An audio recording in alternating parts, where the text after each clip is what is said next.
აგრესიული პოლიტიკა უნდა როგორც აღარ იყოს გაღრმავდეს და დაალაგდეს ვიზების გაცემის საკითხი რომ არის სამეცნიერო ქალაქია და ეს კალბატონიანა პედაგოგები ფუნქციონირებს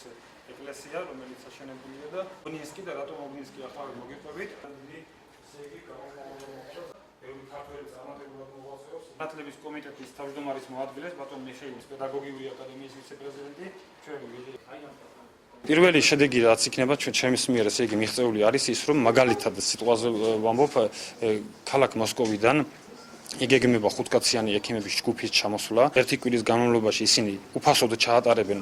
ქალაქ ბათუმის მოსახლეობისათვის გულის ოპერაციას, ნეიროქირურგი პროფესიონალები არიან და ხოლო დანარჩენ ერთ კვირას დაისვენებენ. ასევე მივახციეთ შეთანხმებას, რომ ჩვენ მოგცემენ ვიზებს, ესე იგი პირველ რიგში ვიწყებთ 100 კაციდან, 100 კაცი, ესე იგი 1000 კაცი ჯგუფებად წავლენ ქალაქ მოსკოვში და ერთი კვირას იქ გაატარებენ. ღირსეული ვიზიტი ქონდა რუსეთში, აი რაც სხვა ყველა შეხვდა და კიდე ბევრ სხვა ხალხს შეხვდა, ვისაც შეუძლია გადაწყვეტოს უფრო ახლობლობა რუსეთს და საქართველოს და რუსეთის შორის და